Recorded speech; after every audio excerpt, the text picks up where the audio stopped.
Let me start with a quick question. Which metric is better in this figure? Most of you will probably say metric 2, as it seems to offer more options. Metric 2, in fact, has better precision, which means its smallest unit of measurement is more fine-grained. Let's take a look at an example from security, a phishing test and scores from a phishing test. You could measure that with a simple pass-fail metric, or you could have a score which is a numeric score from 0 to 10. Now, the first metric is less precise than the second one, which is pretty obvious, and in this case, nearly everyone will say metric 2 is better. It provides more information, and indeed, you might find that someone scoring a 2 really needs focused help, while someone else scoring a 5 out of 10 just might need a quick refresher, even though technically both are failing the test.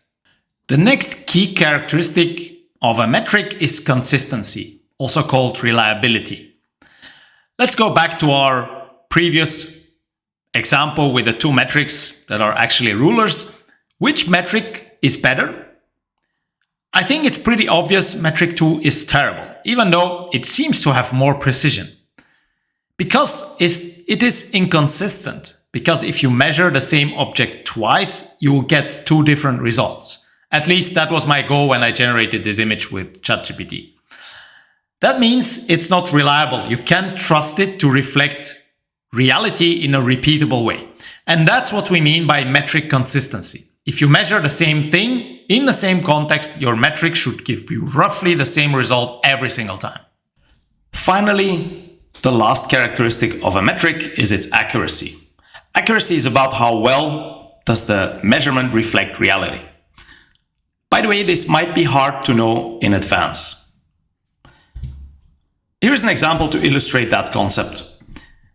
Imagine you have a scale that measures your weight, and in the context of a single day, it tells you you're 40 kilograms every single time. However, your actual weight is closer to 80. While this scale is pretty consistent, it has acceptable precision, it is highly inaccurate. Let's recap the trade-off between precision, consistency, and accuracy with an example. Imagine you're running a security awareness test and you're using 3 metrics, or you have the choice to pick from one of these. Metric 1 gives you a simple pass and fail result. Metric 2 gives you a score from 0 to 10. And metric 3 gives you a score from 0 to 1000. Now, you know, and you've done a test with 5 employees that you know in advance that are very knowledgeable. Metric 1 tells you that everyone passes this test. With metric 2, 3 out of 5 pass the test with a score of 9 out of 10, and 2 employees score 4 out of 10. So 2 people don't really pass and 3 people pass the test. Metric 3 tells you that everyone has a score of 200 out of 1000. Now, the question is, which is the best metric given this context and the trade-off?